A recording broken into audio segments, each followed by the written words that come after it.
ನೀವು ಇಂಟರ್ನೆಟ್ ಬಳಸುವಾಗ ಒಮ್ಮೊಮ್ಮೆ ಸ್ಲೋ ಆದ್ರೆ ಅಥವಾ ಸರ್ವರ್ ಡೌನ್ ಆದ್ರೆ ಎಷ್ಟು ಕಿರಿಕಿರಿ ಆಗುತ್ತೆ ಅಲ್ವಾ? ಆದರೆ ಇನ್ಮುಂದೆ ಆ ಚಿಂತೆ ಇರೋದಿಲ್ಲ. ಯಾಕೆಂದ್ರೆ ಭಾರತದ ಡಿಜಿಟಲ್ ಇತಿಹಾಸದಲ್ಲಿ ಒಂದು ಹೊಸ ಅಧ್ಯಯನ ಶುರುವಾಗ್ತಿದೆ. ಗೂಗಲ್ ಭಾರತಕ್ಕಾಗಿ ಹೊಸ ಡಿಜಿಟಲ್ ಎಕ್ಸ್ಪ್ರೆಸ್ ಹೈವೇಯನ್ನ ನಿರ್ಮಿಸುತ್ತಿದೆ. ಆರ್ಟಿಫಿಷಿಯಲ್ ಇಂಟೆಲಿಜೆನ್ಸ್ ಅಥವಾ ಎಐ ಜಗತ್ತಿನಲ್ಲಿ ಭಾರತವನ್ನ ಸೂಪರ್ ಪವರ್ ಮಾಡಲು ಜಾಗತಿಕ ಟೆಕ್ ದೈತ್ಯ ಗೂಗಲ್ ಒಂದು ಬೃಹತ್ ಯೋಜನೆಯನ್ನ ಘೋಷಣೆ ಮಾಡಿದೆ.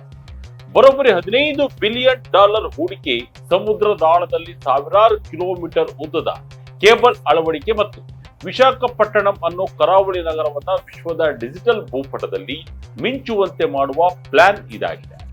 ರೆಡ್ ಸೀನಲ್ಲಿ ಕೇಬಲ್ ಕಟ್ ಆದ್ರೂ ಇನ್ಮೇಲೆ ಭಾರತದ ಮೇಲೆ ಇಂಪ್ಯಾಕ್ಟ್ ಬೀರಲ್ಲ. ಅದ್ ಹೇಗೆ ಅಂತೀರಾ? ಬನ್ನಿ ಈ ಸ್ಟೋರಿ ನೋಡೋಣ. ಹಾಗಾದ್ರೆ ಏನಿದು ಗೂಗಲ್ನ ಇಂಡಿಯಾ ಅಮೆರಿಕ ಕನೆಕ್ಟ್ ಯೋಜನೆ? ಸಮುದ್ರದ ತಳದಲ್ಲಿ ಇಂಟರ್ನೆಟ್ ಹೈವೇ ನಿರ್ಮಾಣ ಮಾಡೋದು ಹೇಗೆ? ಇದರಿಂದ ಬೆಂಗಳೂರಿಗೆ ಮತ್ತು ಸಾಮಾನ್ಯ ಜನರಿಗೆ ಏನೇನು ಲಾಭವಾಗುತ್ತೆ? ಸುಂದರ್ ಪಿಚೈ ದಿಲ್ಲಿಯಲ್ಲಿ ಅನೌನ್ಸ್ ಮಾಡಿರುವ ಆ ಬಿಗ್ ನ್ಯೂಸ್ ಏನು? ಎಲ್ಲವನ್ನ ವಿಡಿಯೋದಲ್ಲಿ ಡೀಟೇಲ್ ಆಗಿ ನೋಡೋಣ ಬನ್ನಿ. ಸಮುದ್ರದಾಳದಲ್ಲಿ ಗೂಗಲ್ ಹೊಸ ಹೈವೇ, ಭಾರತಕ್ಕೆ ಅಮೆರಿಕದ ಡೈರೆಕ್ಟ್ ಇಂಟರ್ನೆಟ್ ಲೈನ್. ಹೌದು, ಹೊಸ ದಿಲ್ಲಿಯಲ್ಲಿ ನಡೆಯುತ್ತಿರುವ ಇಂಡಿಯಾ ಎಐ ಸಮಿಟ್ ನಲ್ಲಿ ಗೂಗಲ್ ಮತ್ತು ಆಲ್ಫಾಬೆಟ್ ಸಿಇಒ ಸುಂದರ್ ಪಿಚೈ ಒಂದು ಐತಿಹಾಸಿಕ ಘೋಷಣೆ ಮಾಡಿದ್ದಾರೆ. ಅದೇ India America connect initiative. Simple ಆಗಿ ಹೇಳ್ಬೇಕೆಂದ್ರೆ ಇದು ಭಾರತ ಮತ್ತು ಅಮೆರಿಕದ ನಡುವೆ ಹಾಗೂ ದಕ್ಷಿಣ ಗೋಳಾರ್ಧದ ಪ್ರಮುಖ ದೇಶಗಳ ನಡುವೆ ಡಿಜಿಟಲ್ ಸಂಪರ್ಕವನ್ನ ಗಟ್ಟಿಗೊಳಿಸುವ ಒಂದು ಬೃಹತ್ ಯೋಜನೆ. ಗೂಗಲ್ ಮುಂದಿನ 5 ವರ್ಷಗಳಲ್ಲಿ ಭಾರತದ ಎಐ ಇನ್ಫ್ರಾಸ್ಟ್ರಕ್ಚರ್ ಅಥವಾ ಮೂಲ ಸೌಕರ್ಯಕ್ಕಾಗಿ ಬರೋಬ್ಬರಿ $15 ಬಿಲಿಯನ್ ಹೂಡಿಕೆ ಮಾಡುವುದಾಗಿ ಈಗಾಗಲೇ ಹೇಳಿ. ಇದರ ಪ್ರಮುಖ ಭಾಗವೇ ಈ ಸಮುದ್ರದಾಳದ ಕೇಬಲ್ ಯೋಜನೆ. ಸುಂದರ್ ಪಿಚೈ ಅವರೇ ಹೇಳುವಂತೆ ಭಾರತ ಈಗ ಎಐ ಕ್ಷೇತ್ರದಲ್ಲಿ ಅಸಾಧಾರಣ ಬೆಳವಣಿಗೆಯ ಹಾದಿಯಲ್ಲಿದೆ. ಎಐ ಅನ್ನೋದು ನಮ್ಮ ಜೀವಮಾನದ ಅತಿ ದೊಡ್ಡ ಪ್ಲಾಟ್ಫಾರ್ಮ್ ಶಿಫ್ಟ್ ಆಗಿತ್ತು. ಇದು ಕೇವಲ ಟೆಕ್ನಾಲಜಿ ಅಲ್ಲ, ಇದು ಕೃಷಿಯಿಂದ ಹಿಡಿದು ಆರೋಗ್ಯದವರೆಗೂ ಎಲ್ಲರಿಗೂ ಉಪಯೋಗವಾಗುವ ಸಾಧನವಾಗಬೇಕು ಅನ್ನೋದು ಗೂಗಲ್ ಆಶಯ. ಅದಕ್ಕಾಗಿಯೇ ಈ ಬೃಹತ್ ಡಿಜಿಟಲ್ ಹೈವೇ ನಿರ್ಮಾಣವಾಗ್ತಿದೆ. ಏನಿದು ಸಬ್ ಸಿ ಕೇಬಲ್ ಯೋಜನೆ?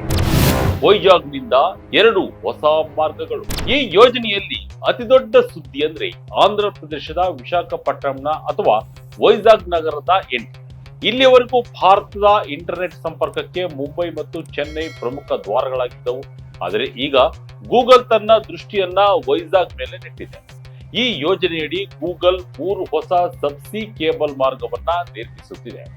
ಮೊದಲನೇದಾಗಿ ವೈಜಾಗ್ ನಿಂದ ನೇರವಾಗಿ ಸಿಂಗಾಪುರಕ್ಕೆ ಕನೆಕ್ಷನ್. ಇದು ಅಲ್ಲಿಂದ ಆಸ್ಟ್ರೇಲಿಯಾದ ಮೂಲಕ ಅಮೆರಿಕದ ವೆಸ್ಟ್ ಕೋಸ್ಟ್ ಗೆ ಸಂಪರ್ಕ ಕಲ್ಪಿಸುತ್ತದೆ. ಎರಡನೇದಾಗಿ ವೈಜಾಗ್ ನಿಂದ ಚೆನ್ನೈ ಮೂಲಕ ದಕ್ಷಿಣ ಆಫ್ರಿಕಾಗೆ ನೇರ ಸಂಪರ್ಕ. ಇದು ಅಲ್ಲಿಂದ ಅಮೆರಿಕದ ಈಸ್ಟ್ ಕೋಸ್ಟ್ ಗಳಿಗೆ ಕನೆಕ್ಟ್ ಆಗುತ್ತೆ. ಮೂರನೇದಾಗಿ ಮುಂಬೈನಿಂದ ನೇರವಾಗಿ ಪಶ್ಚಿಮ ಆಸ್ಟ್ರೇಲಿಯಾಗೆ ಕನೆಕ್ಷನ್. ಈ ಮಾರ್ಗಗಳು ಭಾರತವನ್ನ ಜಗತ್ತಿನ ಪ್ರಮುಖ ಎಐ ಹಬ್ಗಳ ಜೊತೆ ನೇರವಾಗಿ ಜೋಡಿಸಲಿವೆ. ಗೂಗಲ್ ಹೇಳುವ ಪ್ರಕಾರ ಇದು ಕೇವಲ ಕೇಬಲ್ ಅಳವಡಿಕೆ ಅಲ್ಲ, ಇದು ಹಳೆ ಕಾಲದ ಹಡಗು ವ್ಯಾಪಾರ ಮಾರ್ಗವನ್ನ ಆಧುನಿಕ ಕಾಲದ ಡಿಜಿಟಲ್ ಟ್ರೇಡ್ ರೂಟ್ ಗಳಾಗಿ ಬದಲಾಯಿಸುವ ಪ್ರಯತ್ನವಾಗಿದೆ. ವೈಜಾಗ್ ಈಗ ಹೊಸ ಡಿಜಿಟಲ್ ಗೇಟ್ವೇ. ಮುಂದಿನ ಸಿಲಿಕಾನ್ ಸಿಟಿ ಆಗುತ್ತಾ ವೈಜಾಗ್? ಇಲ್ಲಿ ಒಂದು ಇಂಟ್ರೆಸ್ಟಿಂಗ್ ಪ್ರಶ್ನೆಯು ನಿಮಗೆ ಬಂದಿರುತ್ತೆ. ಮುಂಬೈ, ಚೆನ್ನೈ ಇರುವಾಗ ಗೂಗಲ್ ವೈಜಾಗ್ ಅನ್ನೇ ಯಾಕೆ ಆಯ್ಕೆ ಮಾಡಿಕೊಳ್ಳುತ್ತೋ ಅಂತ. ಇದಕ್ಕೆ ಉತ್ತರ ಏನಂದ್ರೆ ರೆಸಿಲಿಯನ್ಸ್, ಅಂದ್ರೆ ಭದ್ರತೆ ಮತ್ತು ಪರ್ಯಾಯ ಮಾರ್ಗ. ಸದ್ಯಕ್ಕೆ ಭಾರತದ ಬಹುತೇಕ ಇಂಟರ್ನೆಟ್ ಟ್ರಾಫಿಕ್ ಬರೋದು ರೆಡ್ ಸಿ ರೂಟ್ ಮೂಲಕ ಅಥವಾ ಮುಂಬೈ ಮೂಲಕ. ಅಲ್ಲಿ ಏನಾದ್ರೂ ತೊಂದರೆ ಆದ್ರಿ ಅಥವಾ ಕೇಬಲ್ ಕಟ್ ಆದ್ರೆ ಇಡೀ ದೇಶದ ಇಂಟರ್ನೆಟ್ ಮೇಲೆ ಪರಿಣಾಮ ಬೀರುತ್ತೆ. ಹಾಗಾಗಿ ಗೂಗಲ್ ಈಗ ವೈಜಾಗ್ ಮೂಲಕ ಪರ್ಯಾಯ ಮಾರ್ಗವನ್ನ ಹುಡುಕಿದೆ. ವೈಜಾಗ್ ನಲ್ಲಿ ಗೂಗಲ್ ತನ್ನ ಮೊದಲ ಎಐ ಹಬ್ ಸ್ಥಾಪನೆ ಮಾಡ್ತಿದೆ. ಅಷ್ಟೇ ಅಲ್ಲ, ಸಿಫಿ ಕಂಪನಿ ಕೂಡ ಇಲ್ಲಿ ಬೃಹತ್ ಡೇಟಾ ಸೆಂಟರ್ ಅನ್ನ ಓಪನ್ ಕೇಬಲ್ ಲ್ಯಾಂಡಿಂಗ್ ಸ್ಟೇಷನ್ ನಿರ್ಮಿಸುತ್ತಿದೆ. ಅಂದ್ರೆ ಸಮುದ್ರದಿಂದ ಬರುವ ಈ ದೈತ್ಯ ಕೇಬಲ್ಗಳು ಇಲ್ಲಿ ಲ್ಯಾಂಡ್ ಆಗುತ್ತವೆ. ಮೆಟಾ ಕಂಪನಿ ಕೂಡ ತನ್ನ ವಿಶ್ವದ ಅತಿ ಉದ್ದದ ವಾಟರ್ ವರ್ತ್ ಕೇಬಲ್ ಅನ್ನ ವೈಜಾಗ್ ಮತ್ತು ಮುಂಬೈಗೆ ತರ್ತಿದೆ. ಇದು ಅಮೆರಿಕದಿಂದ ಬ್ರೆಜಿಲ್, ಸೌತ್ ಆಫ್ರಿಕಾದ ಮೂಲಕ ಭಾರತಕ್ಕೆ ಬರುವ ಡಬ್ಲ್ಯೂ ಆಕಾರದ ಮಾರ್ಗವಾಗಿದೆ. ಇದರಿಂದ ಭಾರತದ ಇಂಟರ್ನೆಟ್ ಸಂಪರ್ಕಕ್ಕೆ ಯಾವುದೇ ಅಡೆತಡೆ ಇನ್ಮುಂದೆ ಬರೋದಿಲ್ಲ. ಸಮುದ್ರದಾಳದ ಕೇಬಲ್ ಹೇಗೆ ಕೆಲಸ ಮಾಡುತ್ತೆ? ಇಂಟರ್ನೆಟ್ ಬರೋದು ಸ್ಯಾಟಲೈಟ್ ಇಂದ ಅಲ್ಲ. ತುಂಬಾ ಜನ ಅಂದ್ಕೊಂಡಿರ್ತಾರೆ ಇಂಟರ್ನೆಟ್ ಅಂದ್ರೆ ಆಕಾಶದಲ್ಲಿರುವ ಸ್ಯಾಟಲೈಟ್ ಇಂದ ಬರುತ್ತೆ ಅಂತ. ಆದ್ರೆ ಸತ್ಯ ಅಂದ್ರೆ ಪ್ರಪಂಚದ 99% ಇಂಟರ್ನೆಟ್ ಡೇಟಾ ಪಾಸ್ ಆಗುವುದು ಸಮುದ್ರದ ತಳದಲ್ಲಿರುವ ಈ ಕೇಬಲ್ಗಳ ಮೂಲಕವೇ. ಇವು ತೀರಾ ತೆಳುವಾದ ಗಾಜಿನ ಫೈಬರ್ ಎಳೆಗಳು. ಇವುಗಳಲ್ಲಿ ಡೇಟಾ ಬೆಳಕಿನ ರೂಪದಲ್ಲಿ ಚಲಿಸುತ್ತೆ. ಈ ಕೇಬಲ್ಗಳನ್ನ ಶಾರ್ಕ್ ಕಚ್ಚಿದ್ರು ಏನು ಆಗದ ಹಾಗೆ ಸ್ಟ್ರಾಂಗ್ ಆಗಿ ಮಾಡಿ ಸಮುದ್ರದ ತಳದಲ್ಲಿ ಹಾಸಿರ್ತಾರೆ. ಪ್ರತಿ 50ರಿಂದ 100 ಕಿಲೋಮೀಟರ್ಗೆ ಒಂದರಂತೆ ರಿಪೀಟರ್ ಗಳನ್ನ ಇಟ್ಟು ಸಿಗ್ನಲ್ ಬೂಸ್ಟ್ ಮಾಡಲಾಗುತ್ತೆ. ಈಗ ಗೂಗಲ್ ಮತ್ತು ಮೆಟಾ ಹಾಕ್ತಿರುವ ಈ ಹೊಸ ಕೇಬಲ್ಗಳು ಹೈ ಕೆಪಾಸಿಟಿ ಇರ್ತಕ್ಕಂಥ ಕೇಬಲ್ಗಳು. ಅಂದ್ರೆ ಇವುಗಳಲ್ಲಿ ಸಾಮಾನ್ಯ ಕೇಬಲ್ಗಿಂತ 100 ಪಟ್ಟು ಹೆಚ್ಚು ಡೇಟಾ ಸ್ಪೀಡ್ ಆಗಿ ಪಾಸ್ ಆಗುತ್ತೆ. ಎಐ ಅಪ್ಲಿಕೇಶನ್ ಗಳಿಗೆ, ಕ್ಲೌಡ್ ಕಂಪ್ಯೂಟರ್ ಗಳಿಗೆ ಬೇಕಾಗಿರೋದು ಇದೇ ಹೈ ಸ್ಪೀಡ್ ಮತ್ತು ಲೋ ಲೇಟೆನ್ಸಿ ಕನೆಕ್ಷನ್. ಆದ್ದರಿಂದ ಗೂಗಲ್ ತನ್ನ ಎಐ ಹಬ್ಗೆ ಹೊಸ ಕೇಬಲ್ ಮೂಲಕ ಇಂಟರ್ನೆಟ್ ಅಥವಾ ಡೇಟಾ ಕಲೆಕ್ಷನ್ ಅನ್ನ ನೀಡುತ್ತಿದೆ. ಕೇಬಲ್ ಕಟ್ ಆಗುವ ಸಮಸ್ಯೆಯೇ ಬರಲ್ಲ. ಕೇಬಲ್ ಕಟ್ ನಿಂದ ಆಗಿತ್ತು ಇಂಟರ್ನೆಟ್ ಸ್ಲೋ. ಕೆಲವು ತಿಂಗಳುಗಳ ಹಿಂದೆಯಷ್ಟೇ ಕೆಂಪು ಸಮುದ್ರದಲ್ಲಿ ಹಲವು ಕೇಬಲ್ಗಳು ಕಟ್ ಆಗಿದ್ದು. ಇದರಲ್ಲಿ SMW4, IMEWE, ಫಾಲ್ಕನ್ ಮತ್ತು EIG ಸೇರಿ ಹಲವು ಕೇಬಲ್ಗಳು ಸೌದಿ ಅರೇಬಿಯಾದ ಜಿದ್ದಾ ಬಳಿ ಕಟ್ ಆಗಿದ್ದವು. ಇದರಲ್ಲಿ ಭಾರತ, ಪಾಕಿಸ್ತಾನ ಮತ್ತು ಮಧ್ಯಪ್ರಾಚ್ಯದಲ್ಲಿ ಇಂಟರ್ನೆಟ್ ಬಹಳಷ್ಟು ಸ್ಲೋ ಆಗಿದೆ. ಮೈಕ್ರೋಸಾಫ್ಟ್, ಅಜ್ಯೂರ್ ಸೇರಿ ಹಲವು ಟೆಕ್ ಕಂಪನಿಗಳ ಡೇಟಾ ಪೂರೈಕೆಗೆ ಸಮಸ್ಯೆ ಆಗಿತ್ತು. ಯುದ್ಧದ ಕಾರಣಕ್ಕಾಗಿ ಕೇಬಲ್ಗಳು ಕಟ್ ಆಗಿದ್ದವು ಎನ್ನಲಾಗಿತ್ತು. ಈ ಕಾರಣಕ್ಕಾಗಿ ಗೂಗಲ್ ಪರ್ಯಾಯ ಮಾರ್ಗವನ್ನು ಹುಡುಕುತ್ತಿದ್ದು America to Africa to Vizag ನಡುವೆ ತನ್ನ ಕೇಬಲ್ ಅನ್ನು ಅಳವಡಿಸುತ್ತಿದೆ. ಇತ್ತ ಆಸ್ಟ್ರೇಲಿಯಾದಿಂದ ಮುಂಬೈಗೆ ಕೂಡ ಸಿ ಕೇಬಲ್ ಹಾಕುತ್ತಿದ್ದು ಭಾರತವನ್ನ ಎಐ ಸೂಪರ್ ಪವರ್ ಆಗಿ ಮಾಡಲು ಗೂಗಲ್ ಪ್ರಯತ್ನಿಸುತ್ತಿರುವುದು ಕ್ಲಿಯರ್ ಆಗಿದೆ. ಬೆಂಗಳೂರಿಗೆ ಇದರಿಂದ ಏನು ಲಾಭ? Vizag gateway, Bengaluru brain. ಇನ್ನು ಸಿಲಿಕಾನ್ ಸಿಟಿ ಬೆಂಗಳೂರಿಗೆ ಇದರಿಂದ ಲಾಭವೂ ಇದೆ.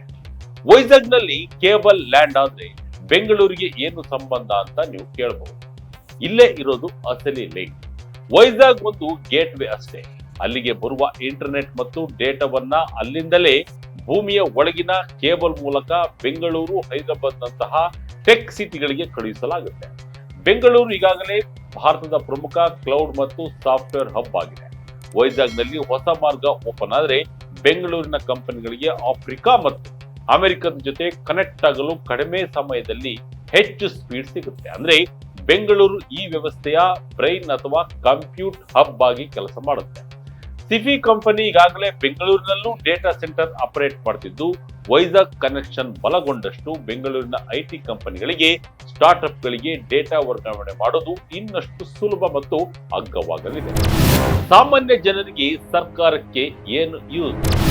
ಮಿಷನ್ ಕರ್ಮಯೋಗಿ ಮತ್ತು ಸ್ಕಿಲ್ಲಿಂಗ್ ಇದೆಲ್ಲ ದೊಡ್ಡ ದೊಡ್ಡ ಕಂಪನಿಗಳ ವಿಷಯ ಆಯಿತು. ಇದರಿಂದ ಕಾಮನ್ ಮ್ಯಾನ್ಗೆ ಏನು ಲಾಭ ಎಂಬುದನ್ನು ಗಮನಿಸೋಣ.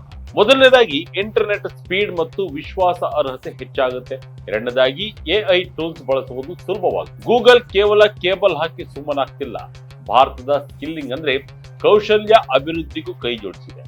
ಸುಂದರ್ ಪಿಚೈ ಅವರು Google AI professional certificate course announce ಮಾಡಿದ್ದಾರೆ. ಇದು ಯುವಕರಿಗೆ ಎಐ ಕಲಿಯಲು ಸಹಾಯ ಮಾಡುತ್ತೆ. ಅಷ್ಟೇ ಅಲ್ಲ, ಭಾರತ ಸರ್ಕಾರದ ಮಿಷನ್ ಕರ್ಮಯೋಗಿ ಜೊತೆಗೂ ಗೂಗಲ್ ಕ್ಲೌಡ್ ಕೈ ಜೋಡಿಸಿದೆ. ಇದರ ಮೂಲಕ 20 ಲಕ್ಷಕ್ಕೂ ಹೆಚ್ಚು ಸರ್ಕಾರಿ ಅಧಿಕಾರಿಗಳಿಗೆ ಡಿಜಿಟಲ್ ಟ್ರೈನಿಂಗ್ ನೀಡಲಾಗುತ್ತಿದೆ. ಐಗಟ್ ಪ್ಲಾಟ್ಫಾರ್ಮ್ ಮೂಲಕ 18ಕ್ಕೂ ಹೆಚ್ಚು ಭಾರತೀಯ ಭಾಷೆಗಳಲ್ಲಿ ಎಐ ಸಹಾಯದಿಂದ ಟ್ರೈನಿಂಗ್ ಕಂಟೆಂಟ್ ಸಿಗುವಂತೆ ಮಾಡಲಾಗ್ತದೆ. ಇದು ಎಐ ಡಿವೈಡ್ ಅನ್ನ ತಡೆಯಲು ಸಹಕಾರಿಯಾಗಲಿದೆ ಅಂತ ಗೂಗಲ್ ಹೇಳ್ತಿದೆ. ಆಫ್ರಿಕಾ, ಆಸ್ಟ್ರೇಲಿಯಾ ಜೊತೆ ನೇರ ಕನೆಕ್ಷನ್. ಭಾರತದ ಆರ್ಥಿಕ ಭದ್ರತೆಗೆ ಡಿಜಿಟಲ್ ಬಲ. ಈ ಯೋಜನೆಯ ಪ್ರಮುಖ ಲಾಭ ಅಂದ್ರೆ ಆಫ್ರಿಕಾ ಮತ್ತು ಆಸ್ಟ್ರೇಲಿಯಾ ಜೊತೆಗಿನ ನೇರ ಸಂಪರ್ಕ. ಇಲ್ಲಿಯವರೆಗೂ ನಾವು ಸುತ್ತು ಬಳಸಿ ಹೋಗಬೇಕಿತ್ತು. ಈಗ ವೈಜಾಗ್ ನಿಂದ ನೇರ ಆಫ್ರಿಕಾ, ಅಲ್ಲಿಂದ ಅಮೆರಿಕ, ಮುಂಬೈನಿಂದ ನೇರ ಆಸ್ಟ್ರೇಲಿಯಾ. ಈ ಸೌತ್ ಪೆಸಿಫಿಕ್ ರೂಟ್ ಮತ್ತು ಆಫ್ರಿಕಾ ಕನೆಕ್ಷನ್ ಭಾರತದ ಆರ್ಥಿಕ ಭದ್ರತೆಯನ್ನ ಹೆಚ್ಚಿಸಲಿದೆ. ಕೆಂಪು ಸಮುದ್ರದಂತಹ ಕಡೆ ಯುದ್ಧ ಅಥವಾ ಸಮಸ್ಯೆ ಆದರೂ ಭಾರತದ ಡಿಜಿಟಲ್ ವ್ಯವಹಾರಕ್ಕೆ ತೊಂದರೆ ಆಗಲ್ಲ. 100 ಕೋಟಿಗೂ ಹೆಚ್ಚು ಜನಸಂಖ್ಯೆ ಇರುವ ಭಾರತಕ್ಕೆ ಇಂತಹ ಸ್ಟ್ರಾಂಗ್ ಡಿಜಿಟಲ್ ಬ್ಯಾಕ್ ಬೋನ್ ಅವಶ್ಯಕತೆ ಇದೆ.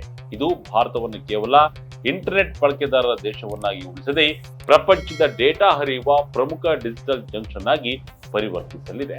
ಒಟ್ಟಿನಲ್ಲಿ ಗೂಗಲ್ ಹಾಕಿರುವ ಈ ಮೆಗಾ ಪ್ಲಾನ್ ನಿಂದ ಭಾರತದ ಡಿಜಿಟಲ್ ಚಿತ್ರಣವೇ ಬದಲಾಗಲಿದೆ. ವಿಶಾಖಪಟ್ಟಣ, ಮುಂಬೈ ಮತ್ತು ಚೆನ್ನೈಗಳು ಜಗತ್ತಿನ ಡೇಟಾ ಟ್ರಾಫಿಕ್ ನ ಪ್ರಮುಖ ನಿಲ್ದಾಣಗಳಾಗಿವೆ. ಎಐ ಯುಗದಲ್ಲಿ ಭಾರತ ಹಿಂದೆ ಬೀಳಬಾರದು. ಅಮೆರಿಕ ಮತ್ತು ಚೀನಾಗೆ ಪೈಪೋಟಿ ನೀಡಬೇಕು ಅಂದ್ರೆ ಇಂತಹ ಇನ್ಫ್ರಾಸ್ಟ್ರಕ್ಚರ್ ಅತ್ಯಗತ್ಯ. ಈ ಹೊಸ ಡಿಜಿಟಲ್ ಹೈವೇಗಳು ಭಾರತದ ಎಐ ಗ್ರೋತ್ ಜರ್ನಿಯನ್ನ ಮತ್ತಷ್ಟು ವೇಗವಾಗಿಸಲಿವೆ ಎನ್ನುವುದರಲ್ಲಿ ಅನುಮಾನವೇ ಇಲ್ಲ. ಇದಾಗಿತ್ತು ಈ ಕ್ಷಣದ ಇಂಟ್ರೆಸ್ಟಿಂಗ್ ಸ್ಟೋರಿ. ಇದೇ ರೀತಿಯ ಸ್ಟೋರಿಗಾಗಿ ವಿಜಯ ಕರ್ತ website, YouTube page, Facebook page follow ಮಾಡ್ತಾ ಇರಿ. ಧನ್ಯವಾದ.